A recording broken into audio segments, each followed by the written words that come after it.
carta a los Efesios. Y nos vamos para el capítulo 3 de Efesios. Y vamos a leer de los versículos 1 al 7, aunque realmente vamos a tratar hasta el versículo 13. Pero dado que es un texto un poco complejo, vamos a comenzar por los primeros 7 versículos del capítulo 3. Vamos a leer Efesios 3 del 1 al 7. Dice: por esta causa yo, Pablo, prisionero de Cristo Jesús, por vosotros los gentiles, si es que habéis oído de la administración de la gracia de Dios que me fue dada para con vosotros, que por revelación me fue declarado el misterio, como antes lo he escrito brevemente, leyendo lo cual podéis entender cuál sea mi conocimiento en el misterio de Cristo.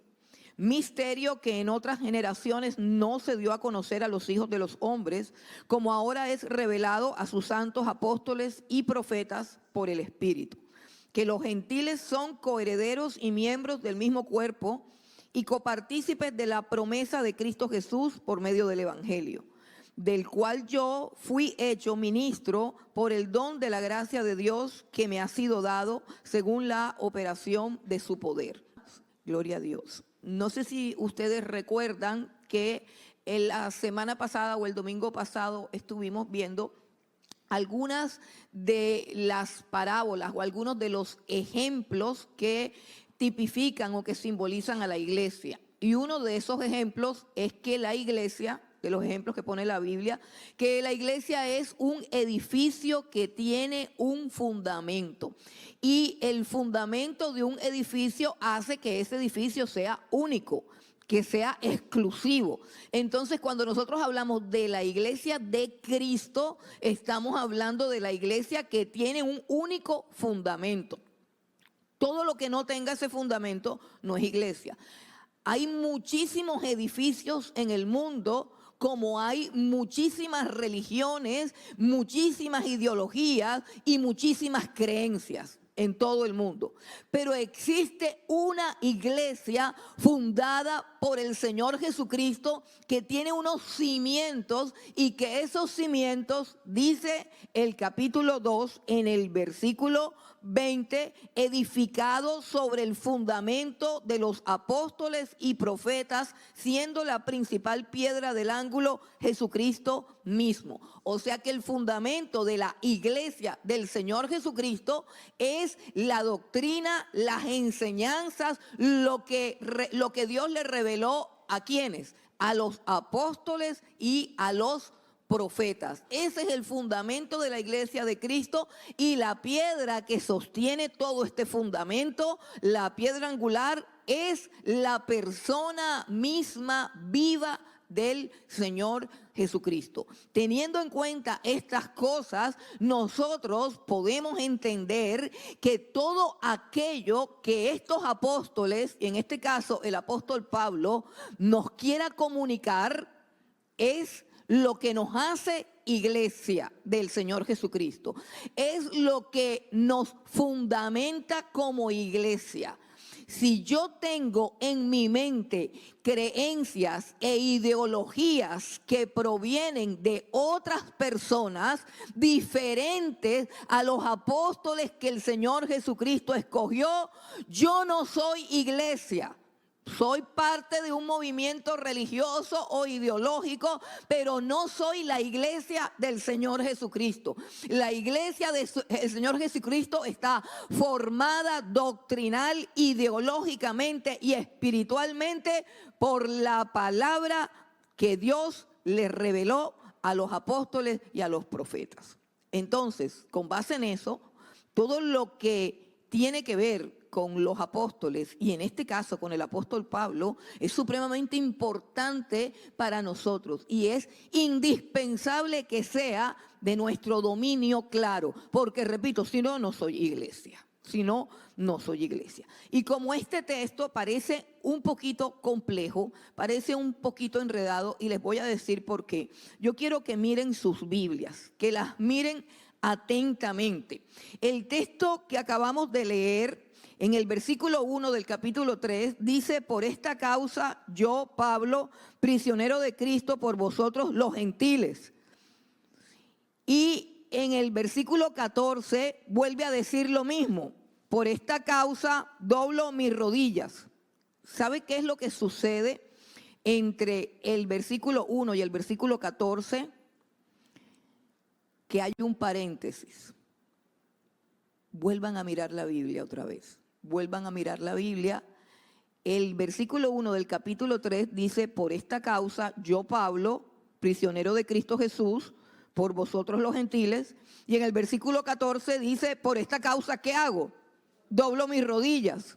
Pero antes de decir que por esta causa doblo mis rodillas, hizo un ¿qué?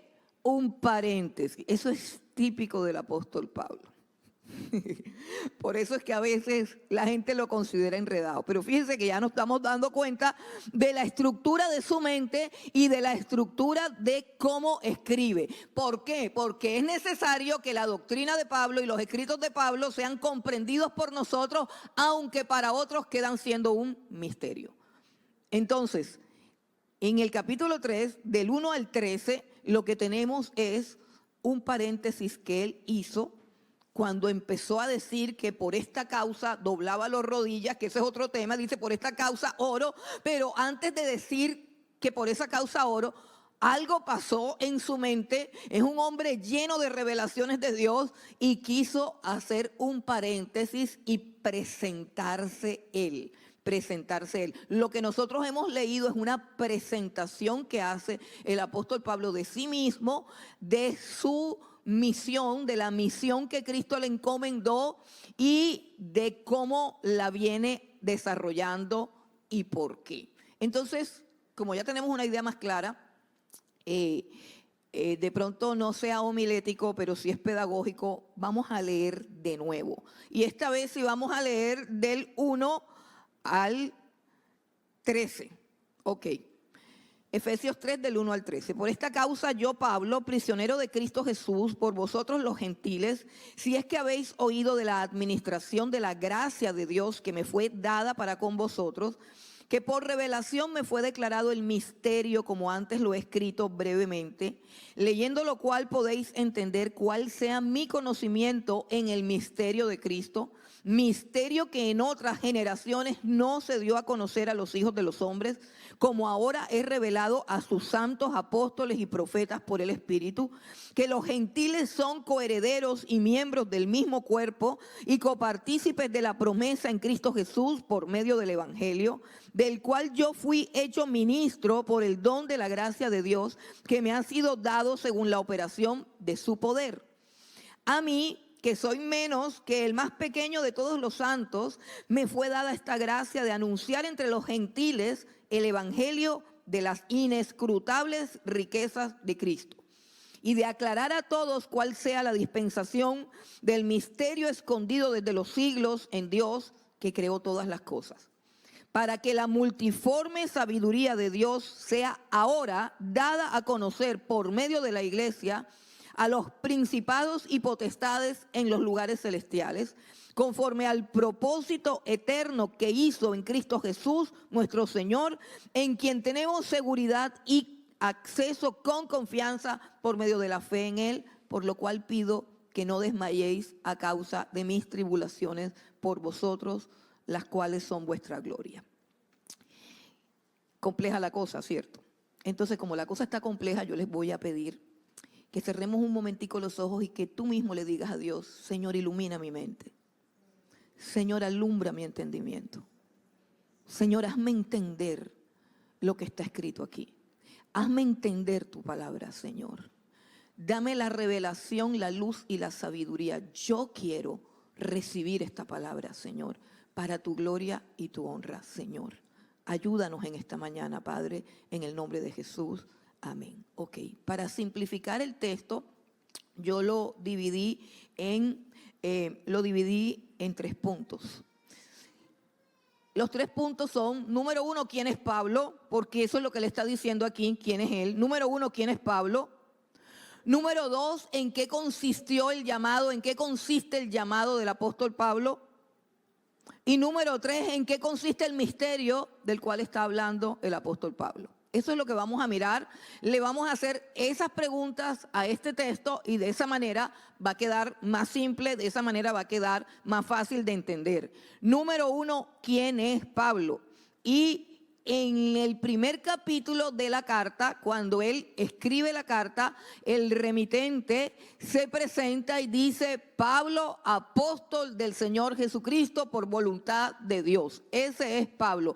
Pablo es un apóstol, es uno de los apóstoles que escogió el Señor Jesucristo para revelarnos sus misterios, para revelarnos sus planes, para revelarnos un propósito y para hacernos entender las cosas de Dios que no son entendibles por la mente humana. Es un hombre que es escogido por Dios. Eso es lo que es un apóstol. La palabra apóstol significa enviado, mensajero, un mensajero enviado por Dios. De tal manera que él es uno de esos apóstoles que puso el fundamento del edificio que es la iglesia. De tal manera que lo que él enseñe es lo que hace que yo verdaderamente sea iglesia del Señor Jesucristo. Por lo tanto, lo que enseña Pablo, tengo que entenderlo, tengo que apreciarlo, tengo que interiorizarlo, tengo que profundizarlo,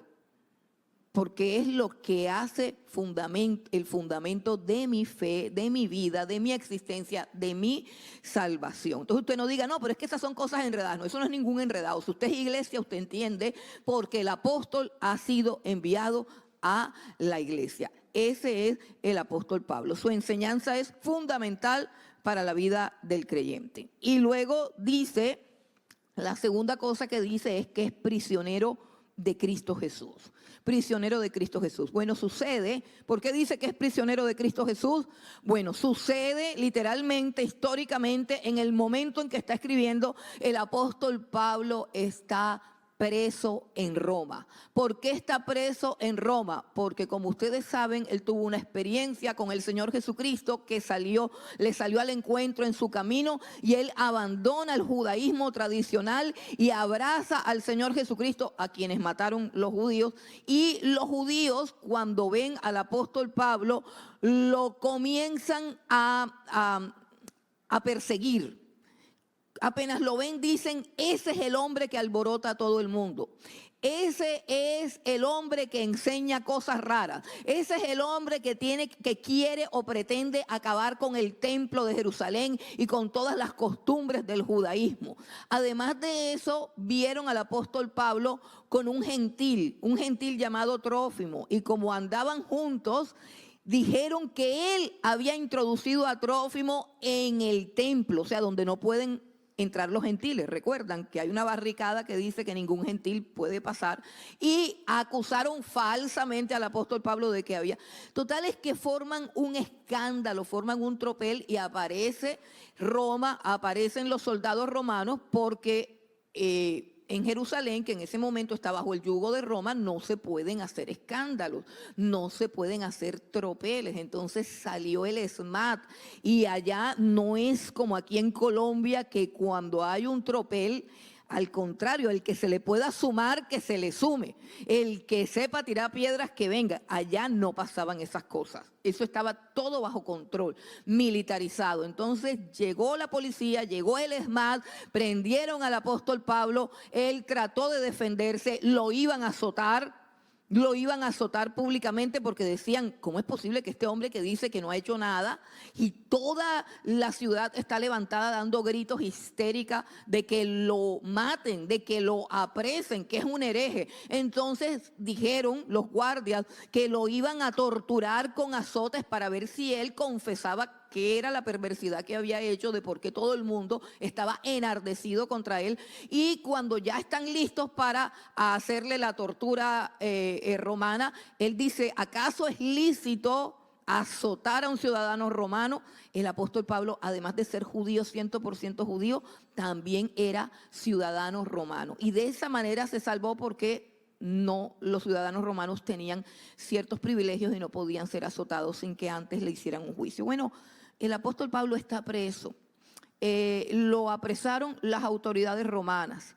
La causa de su encarcelamiento es porque los judíos fanáticos, enfermos, están rabiosos con él, están enojados con él. Los mismos fariseos, los mismos sacerdotes que crucificaron a Jesús, ahora quieren matar al apóstol Pablo.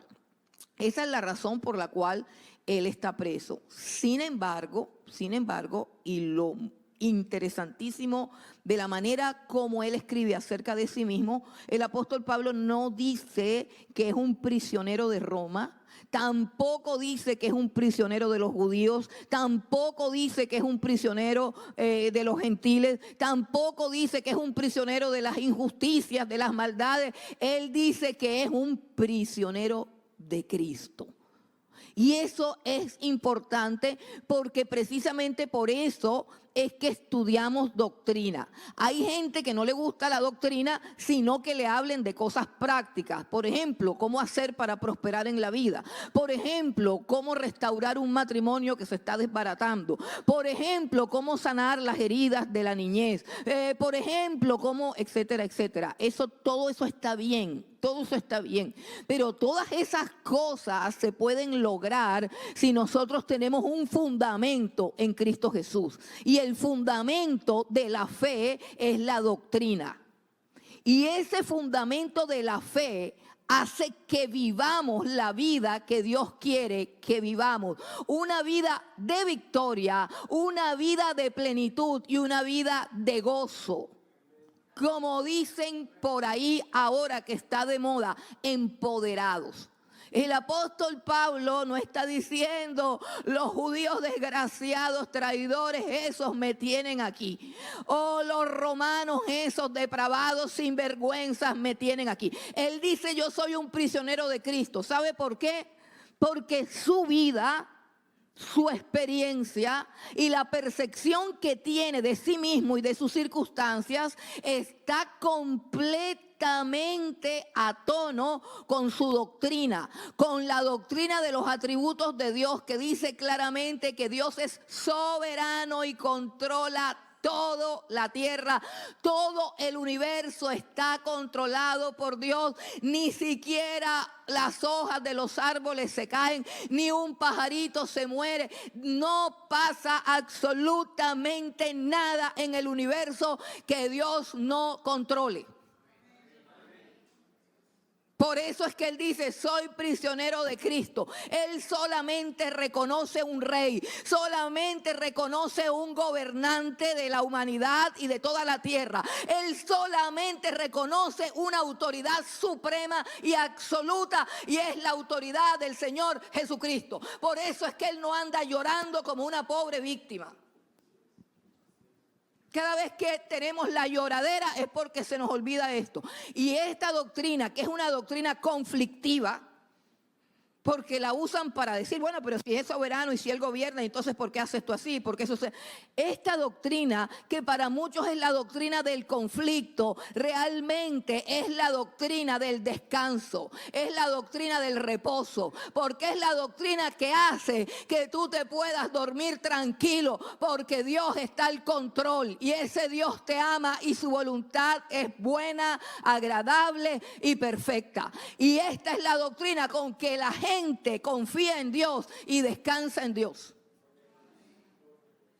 Por eso yo no sé qué te esté pasando a ti, si eres prisionero de qué, de alguien, quién te tiene prisionero, quién te tiene preso, una enfermedad, falta de plata, depresión, angustia, o alguien se está metiendo contigo, o tu jefe te explota, o no sé, hermano, pero hay una palabra aquí que dice que Dios es soberano y que Él controla todas las cosas. Deja de quejarte. Deja de quejarte. Deja de quejarte de tus circunstancias, porque cada vez que tú te quejas de tus circunstancias, le atribuyes poder a otras entidades diferentes al Señor Jesucristo. Le das honra, honor y autoridad a otras fuerzas. O lo que es peor, le atribuyes a Dios malas intenciones o injusticia para contigo. Así que el apóstol Pablo no tiene un ápice de resentimiento, no tiene un ápice de desánimo, no tiene un ápice de rabia, porque él siente que su vida está en las manos de Jesús. Dice, prisionero de Cristo Jesús por vosotros los gentiles. ¿Y por qué por vosotros los gentiles? Pues porque la causa principal por la cual los judíos lo odian tanto es porque él recibió una comisión de parte de Dios para entregarle algo, un mensaje a los gentiles, a los incircuncisos, a los inmundos que comen chicharrón, chorizo, camarón y todas esas cosas que son no kosher, como dicen los judíos, todas esas cosas sucias y asquerosas que comemos nosotros los gentiles. Y además de eso, con todos los varones incircuncisos y todo eso, los judíos lo consideran un traidor, los judíos lo consideran un hombre que debe ser muerto. Pero sabemos que detrás de todo eso, por supuesto, está la obra de Satanás. Pero aún así, el apóstol Pablo dice, soy prisionero de Cristo por causa de ustedes, los gentiles. O sea, por causa de mi llamado para con ustedes, los gentiles. Eso es lo que está diciendo el apóstol Pablo. Ahora, también cuando dice gentiles, no solamente se refiere a los efesios, a los cuales les está hablando. Hermano, se refiere a todos nosotros. Se refiere a todos nosotros. ¿Sabe por qué? Porque un hombre que tiene ese espíritu misionero, ese dinamismo, ese ir de allá para acá, esas ganas de servir, para que se siente a escribir, hay que amarrarlo. Y si Dios no lo hubiese puesto preso, como lo dice él, nosotros hoy no estuviéramos leyendo la carta a los Efesios. Escribió 3 cartas fundamentales que nos debemos leer. Por eso es que el apóstol Pablo dice, prisionero de Cristo por ustedes los gentiles. Y aquí ya no son los Efesios, somos todos nosotros. Siéntate a pensar por un segundo que un hombre fue llevado a prisión para que pudiese escribir 3 cartas, no fueron más, 5 cartas de Dios para tu vida. Yo no sé cuántos libros te has leído tú, ni cuántas novelitas o cuántos paquitos o cuántos cuenticos. Pero siéntate a pensar que hay cartas de Dios escritas para ti a través de hombres que fueron llevados al dolor, al tormento y a la prisión para que escribieran. Y eso es lo que nosotros hoy leemos. Por eso es que con toda razón él dice, Cristo me tiene aquí por causa de todos ustedes los gentiles. Bueno, ¿en qué consiste el llamado del apóstol Pablo? Aquí en el versículo 2, él dice, si es que habéis oído de la administración de la gracia de Dios que me fue dada para con vosotros. El apóstol Pablo es un administrador. Dios lo nombró administrador de la gracia que él iba a derramar sobre los gentiles. Eso es lo que es el apóstol Pablo, un administrador de la gracia de Dios enviada a los gentiles. Administra la gracia de Dios dada a los gentiles, o sea, a todos los no judíos de los cuales hacemos parte nosotros. Y el versículo 3 dice que por revelación fue declarado el misterio, como antes lo había escrito brevemente. La gracia que se le dio en administración para los gentiles es un misterio. Es un misterio. De hecho, este mensaje se titula El misterio de Cristo. Él recibió la revelación de un misterio, Mire, yo quiero que vengas conmigo un momentico a Corintios, donde él dice exactamente lo mismo, pero de repente al leerlo en Corintios lo entendemos mejor. Primera de Corintios, capítulo 4, versículo 1 al 4. Primera de Corintios 4, del 1 al 4. ¿Ya lo tienen? Dice, así pues, mire lo que dice Pablo. Téngannos los hombres por servidores de Cristo y administradores de ¿qué? Nada más vamos a leer hasta ahí. Nada más, no sé por qué puse del 1 al 4, mentira, nada más es el 1, lo demás es otro tema. Primera de Corintios 4, 1. Téngannos los hombres por servidores de Cristo y administradores de los misterios de Dios. Administradores de los misterios de Dios. El apóstol Pablo administraba los misterios de Dios. O sea que todas esas cartas del apóstol Pablo, Romanos, Corintios, Gálatas, Efesios, Filipenses, Colosenses, Timoteo, Tesalonicenses, Tito, Filemón, ¿cuántas cartas escritas para ti de parte de Dios, con sangre, con sufrimiento, con persecución, para que tú no andes así como desprevenido, sino que conozcas lo que en otras generaciones fue un misterio, fue un misterio. Vamos nuevamente y dice que este misterio, el versículo 4 dice, leyendo lo cual podéis entender cuál sea mi conocimiento en el misterio de Cristo, leyendo lo cual. Mire qué interesante. Dios le confió al apóstol Pablo los misterios de Cristo, que son los misterios de la gracia de Dios determinada por Dios para los gentiles. Y él no solamente recibe la revelación de estos misterios, y no solamente la anuncia y no solamente lo explica, sino que también lo escribe. Cuando nosotros tenemos un dato supremamente importante, no nos confiamos ni siquiera de nuestra cabeza, sino que lo escribimos. Cuando hay algo que necesitamos recordar toda la vida, lo escribimos.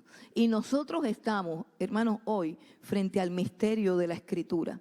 ¿A ti no te parece un misterio que este libro, que ha sido el libro más atacado, difamado, burlado y ridiculizado, no haya desaparecido nunca jamás de la historia desde que fue escrito? A pesar de que existen una cantidad de países y de gobiernos que prohíben la Biblia. Y esa es una pregunta que siempre tenemos que hacernos. ¿Por qué en la China? ¿Por qué en Corea del Norte? ¿Por qué en algunas regiones está prohibido leer la Biblia si es solamente un cuento de hadas? ¿Acaso alguien ha prohibido los libros de Calimán? Ustedes no saben quién es Calimán. Condorito tampoco. Bueno, yo no sé. En los de ahora, porque yo hace rato que no veo Paquito. En los Paquitos que haya. No hay ningún Paquito. Mire toda esa saga de ¿cómo se llama la señora esa? De Harry Potter. Que es un curso de brujería para niños. No lo han prohibido. No prohíben nunca nada. ¿Por qué prohíben la Biblia, hermano? ¿Por qué prohíben la Biblia? Bueno, pero aquí está. Prohibida o no prohibida, aquí está. Todos los que combaten la Biblia se mueren y la Biblia sigue. Todos los que tratan de hacer desaparecer la Biblia se mueren y la Biblia sigue. Sigue libertando a los hombres, sigue libertando a los cautivos, se sigue cumpliendo la palabra del Señor Jesucristo. Conocerán la verdad y la verdad los hará libres. Bueno, entonces el apóstol Pablo recibe ese misterio que le fue revelado por el Espíritu. Versículo 5 dice, misterio que en otras generaciones no se dio a conocer a los hijos de los hombres, pero que ahora es revelado a sus santos apóstoles y profetas por el Espíritu. Es un misterio y lo dejó por escrito. Ahora, el apóstol Pablo dice que no solamente es un administrador, estamos hablando del llamado del apóstol Pablo. No solamente es un administrador de los misterios de Dios, sino que también es un siervo. Vamos al versículo 7 y dice, del cual yo fui hecho ministro. La palabra ministro suena feo en medio de nosotros porque nos recuerda al ministro de Hacienda, al ministro de Salud, al ministro de no sé qué, y entonces uno dice ministro, y uno dice, ¿qué significa ministro? Y uno puede llegar a pensar que es sinónimo de ladrón, que es sinónimo de sinvergüenza, pero la palabra ministro es simplemente un sinónimo de siervo, de un servidor. Un ministro es un servidor. Que los nombres a veces estén mal puestos es otra cosa, pero estamos hablando de la etimología de la palabra, del cual yo fui hecho ministro por el don de la gracia de Dios que me ha sido dado según la operación de su poder. O sea, él sabe que es un siervo, que es un servidor, que es un ministro, pero que ese ministerio no es algo que él ganó, no es algo para lo cual él calificó como persona, sino que es un don. Versículo 7, del cual fui hecho ministro por el don de la gracia de Dios. O sea, por el regalo gratuito de Dios. O sea, porque yo no sé por qué él no entiende, yo no entiendo, nadie entiende por qué le dio ese regalo. O sea, ¿qué está diciendo él? Que esto de ser administrador de los misterios de Dios y de ser un siervo de Dios es un privilegio tan grande que es obvio que nadie se lo merece y menos yo, sino que es un regalo de su gracia. Él tiene su llamado y su ministerio en una alta estima, en una alta valoración. Y sería bueno que nosotros nos preguntáramos si nosotros valoramos el llamado que nos hace Dios a su servicio, porque de una u otra manera todos nosotros servimos a Dios. Pero no siempre valoramos el llamado y el servicio de Dios como valoramos nuestra carrera, nuestros planes, nuestro negocio, nuestro propósito, nuestra familia, nuestro testimonio, todo lo que es nuestro. ¿Te gustaría, por ejemplo, que un hijo tuyo fuera pastor? ¿Te gustaría, por ejemplo, que un hijo tuyo fuera teólogo, que fuera maestro de la Biblia? Quizás tú dices, no, porque se muere de hambre. Yo quiero que sea médico, yo quiero que sea ingeniero, yo quiero que... Y todos ellos se mueren de hambre, por lo menos en este país, eso aquí no importa. Entonces, no tenemos estima por el llamado de Dios. Hermano, ustedes me ponen esas caras y dicen amén, amén. Mira, yo conozco a un poco de hombres con un tremendo llamado. Mira, conozco a uno que tiene un tremendo don, que tiene un tremendo llamado y pasa haciendo otras cosas. ¿Por qué? No sé. El apóstol Pablo tiene su ministerio en alta estima. Lo considera un privilegio inmerecido. Lo tiene además claro, sabe en qué consiste, sabe a qué lo ha llamado Dios y sabe qué es lo que tiene que hacer. Hermano, y eso es un regalo tremendo. O sea, no solamente el privilegio de que Él nos llame a servirle sabiendo que no lo merecemos, sino también el gozo de tú saber quién eres y para qué estás aquí en esta tierra. No hay nada mejor, no hay nada que pueda derribar a una persona. Mira, la depresión va y viene así como una ola. Eso es como una epidemia, la depresión, y eso pasa así como un oleaje.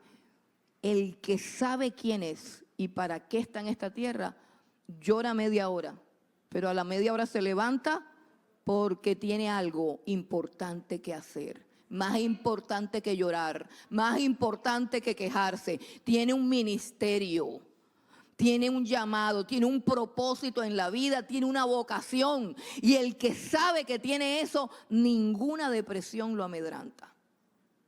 Y repito, no es que no dé depresión, sí da depresión. Pero cuando tú estás así en medio de la depresión, te acuerdas que hay que ir a preparar el sermón. ¿Qué te toca? ¿Lavarte la cara y ir a preparar el sermón? Así que uno no se pasa ahí un día ahí, no. Entonces, no hay cosa más grande, no hay regalo más grande que Dios te dé un propósito. Que te dé un propósito dentro de su plan glorioso. Además de que tiene su llamado en alta estima, está muy consciente de que no es digno. Versículo 8, mire lo que dice. A mí, o sea, a mí me revelaron este misterio. A mí que soy menos que el más pequeño de todos los santos, me fue dada esta gracia de anunciar entre los gentiles el evangelio de las inescrutables riquezas de Cristo. Dice, a mí que soy menos que el más pequeño de todos los santos. No es que Pablo tenga complejos de inferioridad, sino que sobre Pablo, sobre su conciencia y su corazón, pesa el hecho de que él fue un perseguidor de la iglesia cristiana, de que él perseguía a los cristianos y los obligaba a blasfemar, de que él tenía, o sea, él tenía propósito, pero era el propósito de él. El propósito del apóstol Pablo era acabar con todos los cristianos.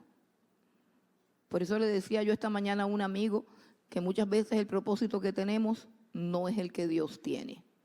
Así que uno mejor recoge su maletica, se pone a los pies de Cristo y le pregunta, ¿qué quieres que haga, Señor? Porque eso fue lo que hizo el apóstol Pablo.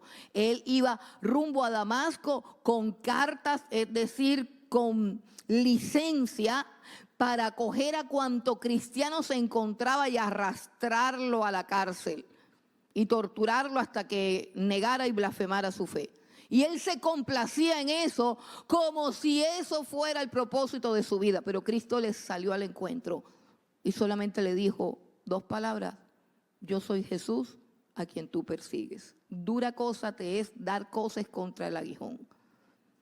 Solamente le dijo eso. Pablo cayó al piso y dijo, Señor, ¿qué quieres que yo haga? De ahí para adelante es el gran apóstol Pablo, con propósito, ubicado, apasionado por su misión, por su mensaje, por su propósito, feliz, pleno, dichoso, indestructible. Está preso en la cárcel, feliz, feliz. A veces hasta estamos en la casa y estamos aburridos. Y dice, yo soy menos que el más pequeño de todos. Él tiene conciencia de que no es digno. Y es que el Señor tiene una tendencia a elegir precisamente a los que no son dignos. Bueno, entonces, ¿en qué consiste el misterio? ¿En qué consiste el misterio? Porque hasta ahora parece que no hemos desentrañado ningún misterio.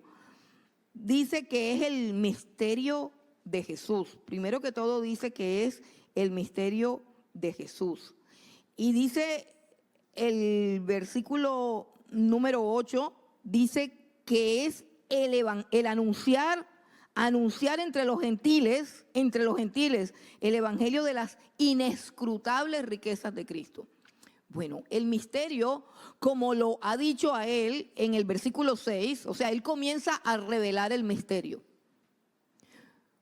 La parte más elemental del misterio está en el versículo 6, que los gentiles son coherederos y miembros del mismo cuerpo y copartícipes de la promesa en Cristo Jesús por medio del evangelio. Eso lo vimos la semana pasada, que Dios de los 2 pueblos, del pueblo judío y del pueblo gentil, hizo un solo pueblo a través de la sangre de su cruz. Y ya no hay judío, ni hay gentil, ni hay hombre, ni hay mujer, ni hay bárbaro, todos somos iguales delante de Jesús. Hizo un nuevo pueblo reconciliándolo a los dos. O sea, reconcilió judíos con gentiles y a los judíos reconciliados con los gentiles los reconcilió con Dios. Y ese es el pueblo de Dios. Un pueblo que se reconcilia. O sea, aquí en el pueblo de Dios nosotros no podemos andar de pelea. No, porque Él derramó su sangre para que tú y yo hagamos las paces. O sea, reconciliados entre nosotros y reconciliados con Dios. Reconciliados con todos los judíos que son de Cristo. porque la reconciliación entre judíos y gentiles es solamente a través de la cruz del Señor Jesucristo. Si un judío no acepta a Jesucristo, no está reconciliado, está divorciado de Dios. Y si un gentil no acepta al Señor Jesucristo, tampoco es pueblo de Dios. Somos pueblo de Dios en la medida en que estamos edificados en el fundamento de los profetas, siendo la piedra principal del ángulo Jesucristo mismo. Ok, entonces estamos en la primera parte del misterio. ¿Y por qué un misterio? Pues porque nadie sabía que Dios iba a hacer eso. Aunque estaba revelado veladamente todavía, confusamente, no estaba tan claro. Sí, los profetas anunciaron la salvación de los gentiles. Los profetas del Antiguo Testamento anunciaron la salvación del pueblo gentil, pero no había luz para comprenderlo. Es decir, los judíos no tenían suficiente luz para recibirlo. Por eso es que encontramos al apóstol Pedro que no quiere ir donde Cornelio, porque Cornelio es un romano incircunciso. Y ellos no pueden entender que los incircuncisos sean adoptados por Dios, sean hechos parte del pueblo de Dios. Ok, ese es un misterio y esa parte del misterio está revelada, pero ¿ese es todo el misterio? No, porque mira lo que dice, que todo esto, la reconciliación de judíos y gentiles con Dios a través del Señor Jesucristo, se logra a través de la predicación del Evangelio. Y mira cómo llama al Evangelio, que nosotros a veces despreciamos tanto el Evangelio.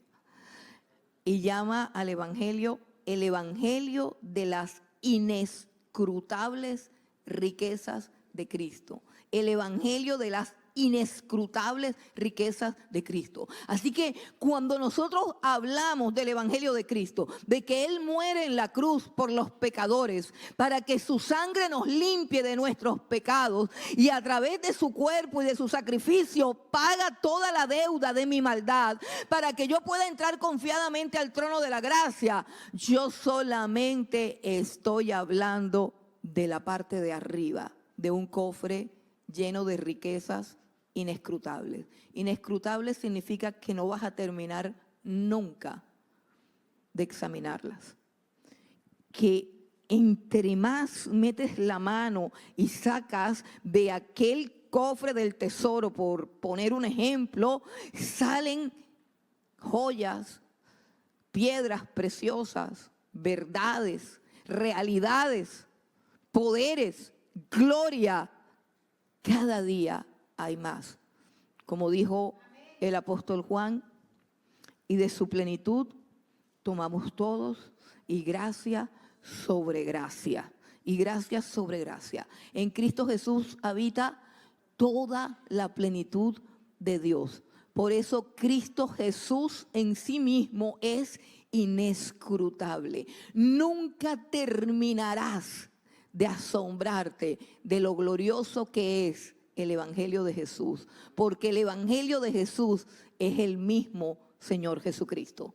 Dice las riquezas inescrutables de Cristo. Por eso aquel salmista decía que él no temería cuando los malignos, los angustiadores se juntaran contra él para comer sus carnes. Él sabía que iban a tropezar y caer. Y dice, una cosa pido, una cosa busco, que esté todos los días de mi vida yo en la casa de Dios para inquirir en su santo templo, para contemplar su hermosura. ¿Por qué? Porque conocer a Dios a través de Cristo Jesús es un deleite que nunca se acaba. Es un conocimiento que siempre nos asombrará. El Evangelio de Jesús no es solamente lo que predicamos en las calles. El Evangelio de Jesús es el cúmulo de riquezas inescrutables, que en otro tiempo eran un misterio, pero que ahora están siendo reveladas para nosotros en su bendita palabra. Ahora, dice que su labor, su misión, en el versículo 8 para con los gentiles, es anunciar entre los gentiles este evangelio. Pero en el versículo 9 añade otra cosa y dice y aclarar, y aquí viene lo bueno. Y dice, y de aclarar a todos cuál es la dispensación del misterio escondido. Otra vez la palabra misterio. Y de aclarar a todos cuál sea la dispensación del misterio escondido desde los siglos en Dios, que creó todas las cosas. Interesante que el apóstol Pablo tenga esta misión. Hay veces que le preguntamos a la persona incorrecta. Hay veces que decimos, o hay veces que la gente dice, bueno, para mí Dios es como alguien que, o sea, te lo inventaste. Para ti Dios es amor. Para mí Dios no puede hacer eso porque Dios no. Yo pienso que Dios, ¿cuál Dios? ¿El de tu imaginación? ¿El de tus inventos? ¿El de tu comodidad? Porque acomodamos a Dios según nuestra conducta. Y si yo hago lo malo, yo digo, para mí Dios es amor.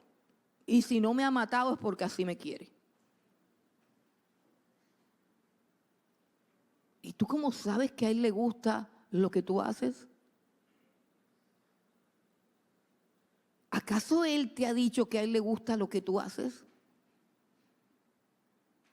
¿Cómo podemos conocer a Dios si Dios es un misterio? ¿Cómo conocemos a Dios si a Dios le plació por siglos ocultar su misterio? ¿Y cómo tú me vas a decir que tú sí sabes?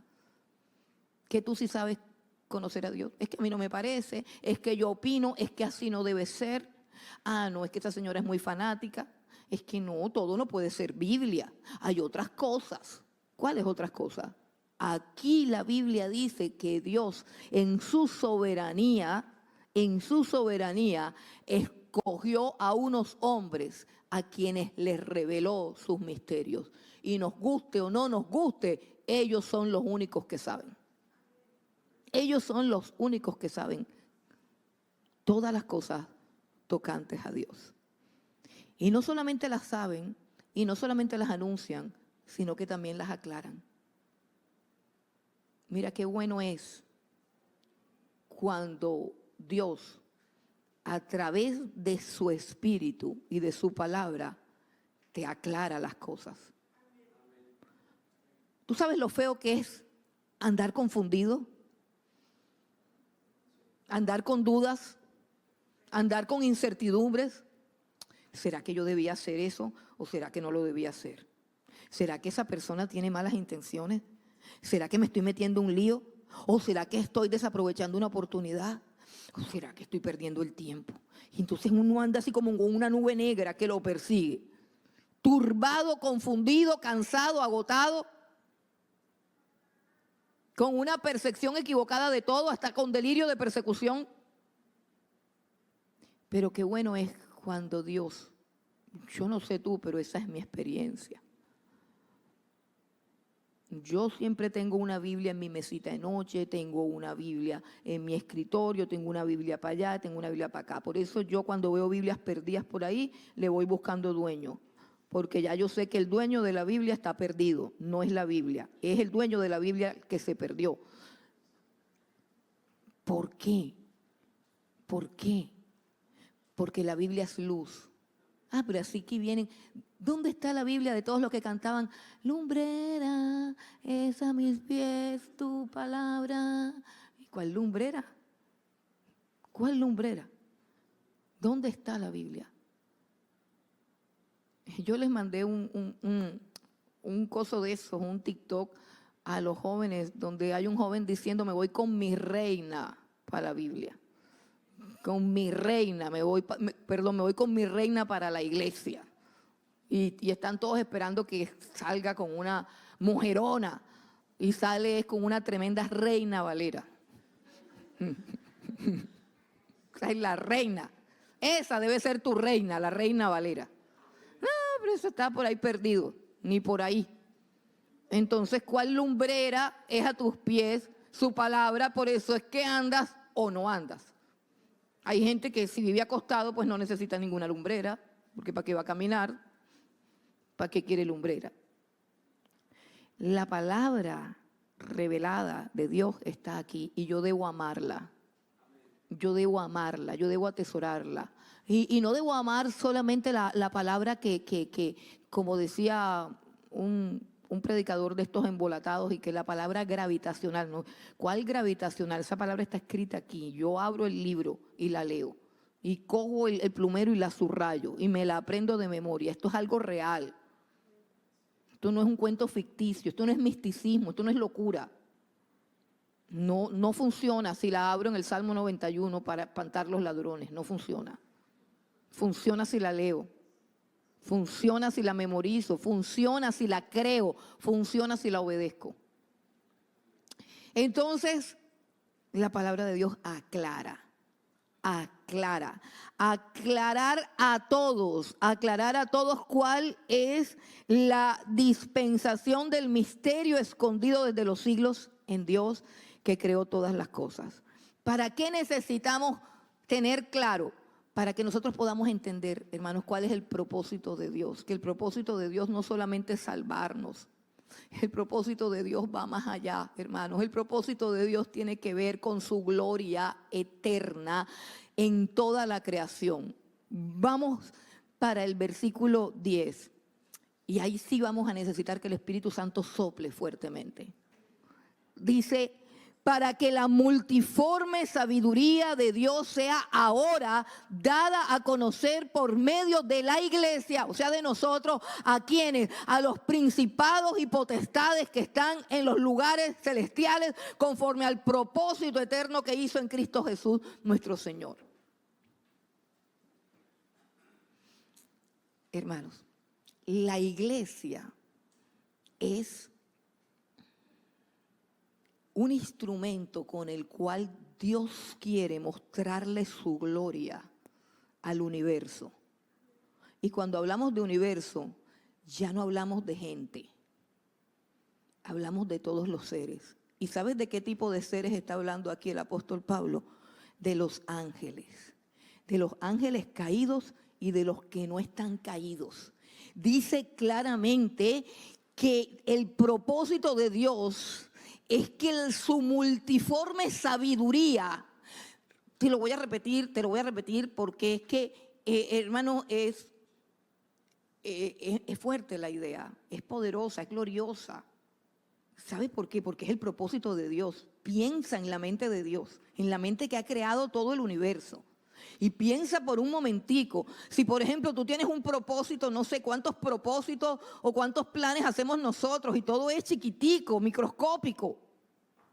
Pero piensa en la mente de Dios diseñando un plan, diseñando un propósito, diseñando una estrategia. Y nosotros vamos ahora a esa mente porque a través del apóstol Pablo y de la revelación que él recibió, él nos guía para que lleguemos ahí a la mente de Dios, donde Dios está planeando lo que va a hacer. Y dice que lo que él quiere es que la multiforme sabiduría suya sea manifestada a los ángeles. Hay gente que me está mirando raro. Sea manifestada a los ángeles a través de nosotros, la iglesia. Sí ve que ya nos metimos en un misterio. Ya están así como pensativos, Espíritu Santo, ilumínanos. Y que ese es el propósito eterno de Dios. Ahora, vamos por parte. ¿Quiénes son los principados y potestades de los lugares celestiales? Hermanos, los principados y las potestades de los lugares celestiales son los mismos que están en el capítulo 1. Habla de los principados y de las potestades. 21. Ok, dice, exacto, la cual operó en Cristo resucitándole de los muertos y sentándole a su diestra en los lugares celestiales. O sea, lugares celestiales son los cielos. La Biblia dice que los cielos se dividen en tres partes. El primer cielo, que es el cielo de nuestra atmósfera, lo que alcanzamos a ver, a donde llegan los los aviones, aún los cohetes, todos esos hablan de un cielo que nosotros alcanzamos a ver. Luego viene un segundo cielo donde fue expulsado Satanás, sus ángeles y sus demonios. Los ángeles que se rebelaron contra Dios junto con Satanás, o sea, un tercio de toda la población angelical que Dios creó, se rebeló contra Dios y fueron expulsados del primer cielo. En el primer cielo, o sea, en el cielo de más arriba, el cual es inaccesible para nosotros. Allí habita Dios, su trono y sus ángeles, millares y millares. En el segundo cielo están los ángeles que se rebelaron. Y luego debajo del primer cielo estamos nosotros. Dice, sobre todo principado y autoridad y poder y señorío. Sobre todo principado, autoridad y poder y señorío. Esos son los principados. Y esos principados también se habla en el capítulo 6. Dice en el versículo 12, Efesios 6, 12, un texto que casi todos conocemos: no tenemos lucha contra sangre y carne, sino contra principados, contra potestades, contra los gobernadores de las tinieblas de este siglo, contra huestes espirituales ¿de qué? De maldad, que están en las regiones celestes. Los mismos que controlan a aquellos hijos de desobediencia que siguen la corriente del mundo y que hacen por naturaleza lo que el príncipe del aire desea que hagan. Ok, entonces está hablando de esos principados y está hablando de esas potestades, pero también, como no especifica que son de los malos, también está hablando de los buenos. Repito, Dios quiere que su iglesia manifieste toda la multiforme sabiduría de Dios a todos estos seres. Eso, ¿cómo es? Eso está complicado, pero la Biblia nos da muchas luces acerca de eso, de la conexión que tienen los ángeles con nosotros, de la concentración, curiosidad y admiración que tienen los ángeles observando la iglesia, observando lo que Cristo está haciendo en medio de nosotros. Vamos un momentico a Mateo 18.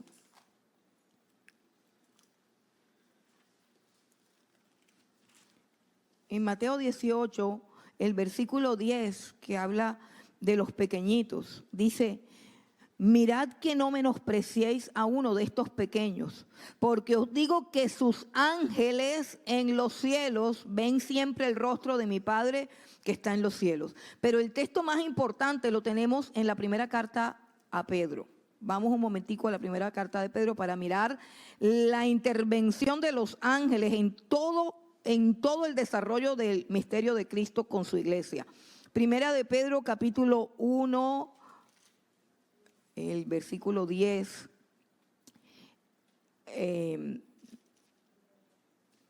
Mire lo que dice. Vamos a tratar de coger la idea desde el versículo 10. Dice: los profetas que profetizaron de la gracia destinada a vosotros, otra vez están hablando que a los profetas se les entregó esta gracia, inquirieron y diligentemente indagaron acerca de esta salvación, escudriñando qué personas y qué tiempo indicaba el Espíritu de Cristo que estaba en ellos, el cual anunciaba de antemano los sufrimientos de Cristo, o sea, el Evangelio, y las glorias que vendrían detrás de ellos.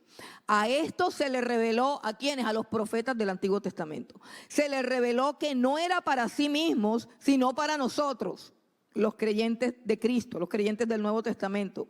Era para nosotros que administraban las cosas que ahora nos son anunciadas por los que han predicado el Evangelio por el Espíritu Santo enviado del cielo. Ahora llegamos al punto.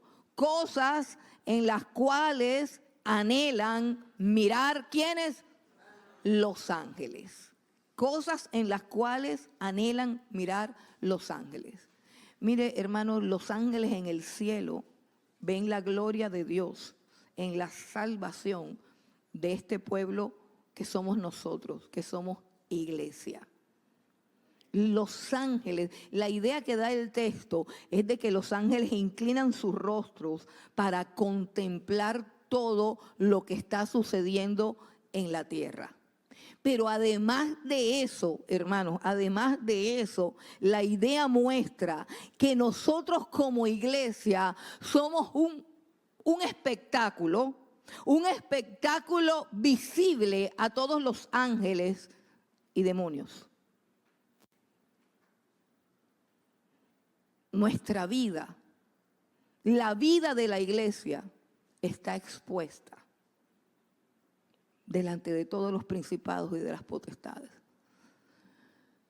Porque la vida de la iglesia demuestra la gloria de la gracia y del poder de Dios. Nosotros estamos expuestos. Nosotros somos la obra de Dios. No solamente las cosas que Dios creó. Dios creó el cielo, la tierra, los animales, las plantas, el sol, la luna, las estrellas, todo eso. Pero acuérdense que Dios dijo cuando toda la creación estaba lista, Dios dijo, Padre, Hijo y Espíritu Santo hablaron y dijeron, ahora hagamos al hombre a nuestra imagen y semejanza. Y cuando el hombre peca, la Biblia dice, por cuanto todos han pecado y están destituidos de la gloria de Dios. Y usa la palabra destituidos como a alguien que lo botan de un trabajo. O sea, usted tiene un trabajo y en ese trabajo usted es el representante legal de una compañía. Luego su vida, su imagen, sus actitudes, sus acciones, sus palabras deben honrar y representar a esa compañía. Pero cuando usted se tuerce, cuando usted se embolata, a usted lo botan de allí. ¿Por qué? Porque usted ya no es representativo. Entonces cuando el hombre peca, cuando el hombre hace lo malo, cuando el hombre se degrada a sí mismo, queda destituido de ser la imagen de Dios, porque ya no proyecta esa imagen de Dios. Entonces pierde el cargo y pareciera que Dios fracasó, pero Dios dice, espérate ahí porque yo voy a arreglar el problema yo mismo. Y el ser humano que yo he creado y el remanente que he redimido y la iglesia que he llamado volverá a ser la iglesia gloriosa que represente mi gloria en toda la creación. Ok, para eso es que tú y yo venimos a Cristo. Y ese es el propósito de Dios. O sea, piensa por un momento, porque a veces nosotros pensamos que estamos perdidos, que estamos solos, que estamos abandonados, que nadie nos quiere, que ni una cantidad de bobadas que pensamos. Pero yo no sé a quién le está entrando esta palabra por el oído, o no sé quién está dormido, o no sé quién tiene los oídos cerrados, no sé, pero yo me imagino que alguien está entendiendo. Bueno, gracias, ya hay como 7. Con uno que entienda ya es bastante. Hermano, ¿cómo así? O sea que todos los demonios nos ven. Sí, nos ven. Nos ven. Pastor, ¿y usted de dónde saca eso? Bueno, te voy a poner un ejemplo primero del Antiguo Testamento. La Biblia cuenta, para no buscarlo, la Biblia cuenta que había un hombre sobre la tierra llamado Job, que era íntegro, perfecto y temeroso de Dios. Y el hombre era supremamente rico y supremamente próspero. Y era un hombre impresionantemente íntegro. Y un día, dice la Biblia, cuando se presentaron los ángeles de Dios delante del trono de Dios, Satanás llegó. Y Dios le dijo a Satanás, porque ya sabía dónde andaba, porque Dios es omnisciente, y le dijo, Satanás, me imagino que te has fijado en mi siervo Job, varón perfecto e íntegro, apartado del mal, temeroso de Dios. Y Satanás le dice, sí, ya me fijé. Es más, Dios le había preguntado primero, ¿tú de dónde vienes, Satanás? Y él le dijo, de rodear la tierra y andar por ella. Y entonces el diablo anda dando vueltas en la tierra, pero anda buscando gente, anda observando gente. Y es ahí cuando Dios le dice, ya le diste vuelta a toda la tierra, ya le di vuelta a toda la tierra. Y te fijaste en mi siervo Job, sí. Íntegro, perfecto, sí. ¿Y qué? No, es que él es un interesado. Él es un interesado. Él no te sirve de balde. Él te sirve porque lo has bendecido, porque lo has prosperado, porque le has puesto un cerco. Y yo quiero entrar a hacerle daño y no puedo porque tú lo tienes protegido, lo tienes consentido y lo tienes malcriado. Por eso es que te adora. Quítale todo lo que tú le has dado para que veas que te va a maldecir en tu propia cara. Eso fue lo que el diablo le dijo a Dios. Que en términos concretos te voy a explicar lo que eso significa. En términos concretos, lo que Satanás le está diciendo a Dios es: mira, así como yo no te puedo adorar ni obedecer porque tú no eres digno de eso, así tampoco nadie ni te adora ni te obedece. A ti, para que te adoren y te obedezcan, tú tienes que sobornar a tus criaturas, tú tienes que tenerlas contentas. Ojo, porque esa es la mente del diablo. Él está diciendo a Dios: tú por sí mismo no eres digno de ser amado. A ti te toca hacerle favores a la gente para que la gente te ame. Quítale todo eso para que veas que te maldice y te reniega. Y reniega de ti como hace todo el mundo. Y Dios dijo: con que sí. Con que eso es lo que tú crees. Espérate ahí. Ve y hazle todo lo que tú quieras. Y el diablo dijo: ay, esta es la mía. En una sola lo arruinó, le mató los hijos y lo enfermó. De un solo.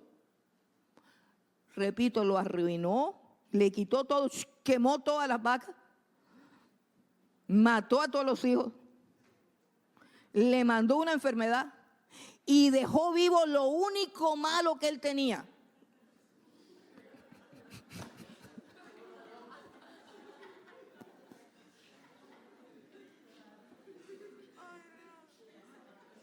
Lo único malo que tenía era la esposa. La dejó viva para que le dijera 4 cosas. Le dio una sarna maligna. Y dejó un mensajero. Un mensajero que llegó y dijo que el fuego había caído del cielo. O sea, que era Dios el que le había quemado todas las vacas, todo el ganado. ¿Qué cree usted que estaba haciendo el diablo en ese momento? Con todos sus ángeles así. En palco. Compraron crispeta y gaseosa, se sentaron en primera clase. Vamos a ver que esta es el día que nosotros hemos esperado. Espérate ahí. Y Job, en semejante desgracia, se tira en el piso y dice: Jehová dio, Jehová quitó, sea bendito el nombre de Dios. Mire, esos demonios ardieron. Así. El infierno se estremeció. ¿Qué es esto? ¿Qué está pasando? Era un espectáculo. Era un espectáculo. La multiforme sabiduría de Dios, su infinita gracia y su poder. Y el hombre decía: hay que hacerle más cosas. Hay que hacerle más cosas. Y siguió haciéndole maldades. Y le trajo 3 amigos hipócritas santurrones, hermano. Se buscó a los evangélicos más legalistas que había en todo el país. Y llegaron los 3 evangélicos legalistas a decirle a Job, que estaba todo reventado con llagas: algo malo hiciste. Algo malo, pero que yo no he hecho nada, yo siempre he vivido en integridad. No, señor, no, señor. Ay, tú eres más sabio que Dios. Tú estás así porque algo malo, un pecado tienes oculto ahí. Y comenzaron a tratar de quitarle al hombre lo único que le quedaba. Lo único que le quedaba a ese hombre era paz de conciencia. No hay nada mejor que tener una conciencia limpia y estar en paz. Porque tú puedes tener todo, el dinero, todo, pero si tu conciencia no está limpia, no tienes paz. Pero Job estaba firme, con su cabeza en alto, y decía: yo no sé qué es lo que está pasando, pero él dio, él quitó, y bendigo su nombre. No reprendieron a ningún diablo, nadie habló del diablo. Yo no sé por qué a los cristianos les gusta hablar tanto del diablo. Nadie nombró a ese señor. Y eso era lo que más rabia le daba, porque él lo que quiere es protagonismo y no le hicieron protagonismo. Y esto, algo malo hiciste. Piensa para que veas, no te acuerdas. A lo último le dijeron, conviértete a Dios y reconoce que tú no has sido castigado ni la mitad de lo que tu pecado merece. Esos eran los tres amigos que lo fueron disque a consolar. Hermano, y todo lo que el diablo hizo, para que sepan que el diablo también usa a los evangélicos. Suena feo decirlo, pero le encanta condenar. Y con todo lo que el diablo le hizo a Job, nunca pudo acabar con su fe. Y al final, cuando ya pareciera que está así como que a un paso de la muerte, Job levanta sus ojos y dice, yo sé que mi Redentor vive y aún del polvo se levantará. Y después de deshecha esta mi piel, o sea, ya no me queda nada, yo me voy a morir. Dice Job, yo me voy a morir y me van a enterrar. Y dice, y después de que me entierren, y después de que mi piel se deshaga y se la coman mis gusanos, mire lo que dice Job. En lo más profundo de su angustia, al final, cuando ya no puede más, cuando ya no hay más desgracia que le pueda suceder, yo sé que mi Redentor vive y después que se deshaga mi piel, en mi carne yo he de ver a Dios y lo he de ver por mis propios ojos. Ni el diablo, ni las malas compañías, ni la maldad de su esposa, ni las enfermedades que tenía, pudo con la fe de Job. Y eso fue un espectáculo del Antiguo Testamento. Imagínate ahora lo interesados que están los ángeles en observar a la iglesia. Porque el pobre Job no sabía que Cristo lo amaba con un amor tan grande como para dar su vida, lo cual sí sabemos tú y yo. Porque es que la multiforme sabiduría de Dios se manifiesta como un espectáculo.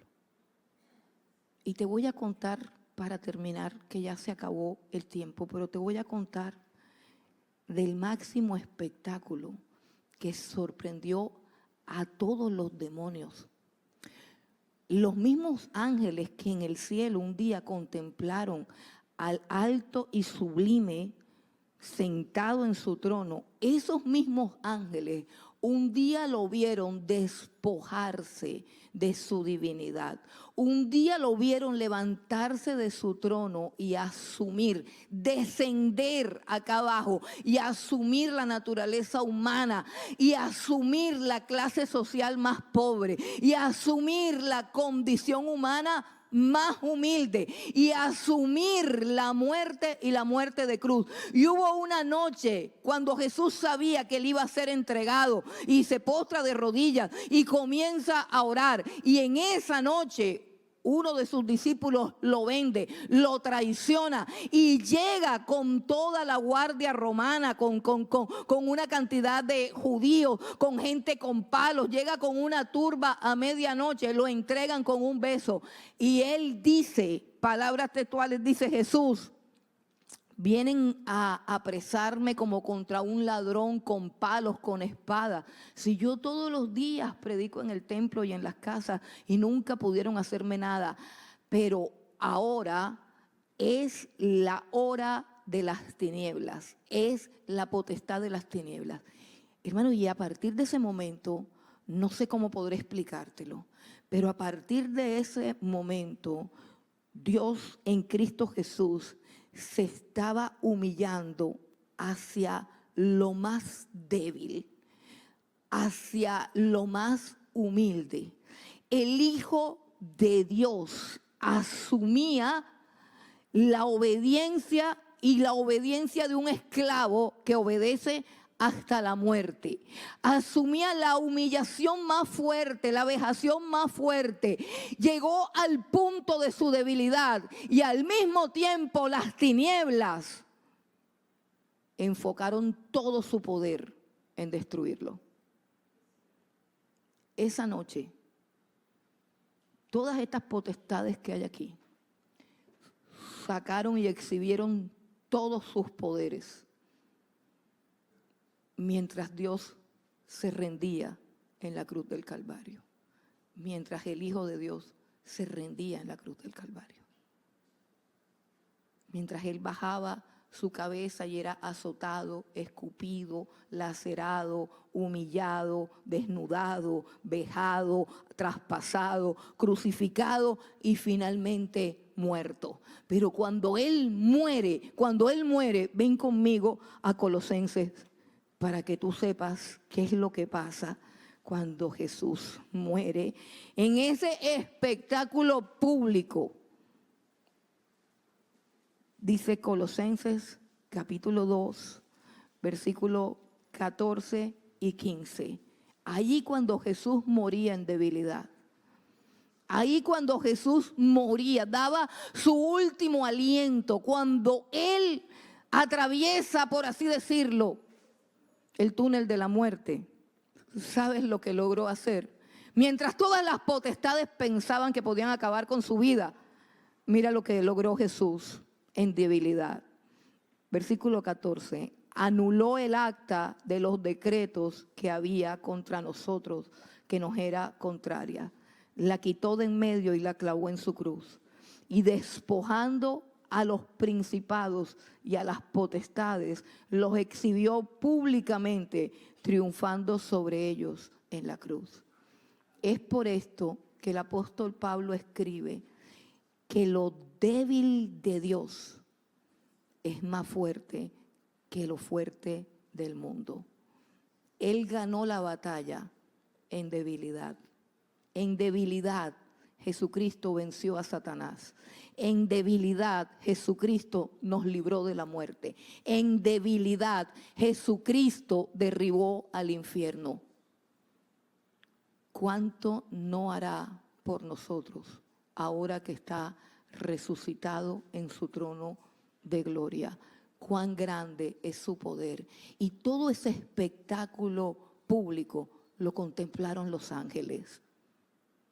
Y aún los demonios bajaron la cabeza y dijeron verdaderamente, como dice el apóstol Pablo, oh profundidad de las riquezas, del conocimiento y de la sabiduría de Dios, cuán insondables son tus juicios y cuán inescrutables son tus caminos. Porque de Dios y para Dios sea por siempre toda la gloria y toda la honra por los siglos de los siglos. Y Dios quiere que tú vivas para manifestarle al mundo y aún al mismo diablo toda esa gloria. Tu vida tiene mucho sentido. Cierra tus ojos porque tú eres iglesia y dile al Señor, aquí estoy para hacer tu voluntad. Aquí estoy para honrar tu nombre. A ti te adoro, al que está sentado en el trono, al que está sentado en el trono. A Él sea la gloria, la honra, el honor, las riquezas, el poder, la sabiduría por los siglos de los siglos. Y tú eres parte de esa gloria. Tú que estabas destituido de la gloria de Dios, ahora has sido llamado. Por eso el apóstol Pablo dice, no desmayes. Al final de su texto dice, no desmayes por mis prisiones, las cuales son vuestra gloria. Todo lo que tú estás sufriendo, después de que lo sufras con un cántico de alabanza, después de que lo manejes con un cántico de adoración, tú puedes decir, esta leve tribulación momentánea está produciendo en nosotros un cada vez más excelente y eterno peso de gloria. No mires las cosas que se ven, mira lo que no se ve. Mira lo que Jesús está haciendo en tu vida y mira lo que Jesús puede hacer. Yo te invito a que le entregues tu vida a Cristo. No importa cómo estés, no importa tu condición, no importa lo que hayas hecho. La Biblia dice que de lo vil y menospreciable, de eso escogió Dios para deshacer lo que es. Él es el Dios que adoramos, lleno de misericordia y compasión. Él vino a salvar a los que se habían perdido. Él no vino a llamar justos, Él vino a llamar pecadores como tú y como yo.